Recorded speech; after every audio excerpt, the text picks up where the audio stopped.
Sir. என் பேர் அனீஃப் கான். இவங்க என் wife Fauzia Banu. நேற்று வந்து ஒரு எஃப்ஐஆர் காப்பி வந்தது சார். எஃப்ஐஆர் போட்டிருக்காங்க. அதில் கொஞ்சம் எனக்கு முரண்பாடு இருக்குது. என்னென்னா அது 2022லேருந்து நாங்கள் வந்து விசா அப்ளை பண்ணல, ஓவர் ஸ்டே பண்ணுறோன்னு சொல்லியிருக்காங்க. ஆனால் நாங்கள் ஓவர் ஸ்டே பண்ணல சார். 2022 மேலே நாங்கள் ஆன்லைன் அப்ளை பண்ணியிருக்கேன். அது முன்னே வந்து நேராக ஆஃபீஸில் போய் கொடுப்போம் விசா அப்ளிகேஷனு. அதுக்கு மேலே வந்து பார்த்திங்கன்னா ஆன்லைனில் அண்டர் ப்ராசஸ் தான் காட்டுது. ஆனால் இன்றைக்கி நாங்கள் special branch office Shanmugam sir பேசணும். அவர் சொன்னார், நாளைக்கு உங்கள் அப்ளிகேஷன் ப்ராசஸில் இருக்குது, வேணால் புது அப்ளிகேஷனாக போட சொல்லியிருக்காங்க. எனக்கு வந்து 2 குழந்தை இருக்குது சார். என் குழந்தை 2012 ஆயிடுச்சு.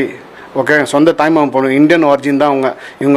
இவங்க அப்பா அம்மா என் மாமனார் மாமியார் ஃபுல்லாக இங்கே சென்னை தான் சார். பிறந்து வளர்ந்து சென்னை தான். கல்யாணம் பண்ணிட்டு அவங்க அங்கே போயிருக்காரு சார். என்ன வேலையாக அங்கே போயிருக்காரு. அங்கேயே தங்கிட்டார் சார். தங்கிட்டு என் ஒய்ஃப் அங்கே பிறந்திருக்காங்க.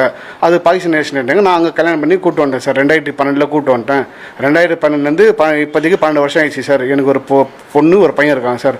அதான் நான் அன்பான சிஎம் கிட்ட கேட்டுக்கிறேன், தயவுசெய்து இந்த மேட்டர் என்ன பார்த்து கொஞ்சம் எங்களை தயவுசெய்து விசா வந்து ப்ராசஸ் பண்ணி முடிச்சு விடுங்க தயவுசெய்து கேட்டுக்கொள்கிறேன். I am Fazia Banu. I have 2 children. I want to stay with them. I am requesting Honorable CM to please see in this case. Thank you.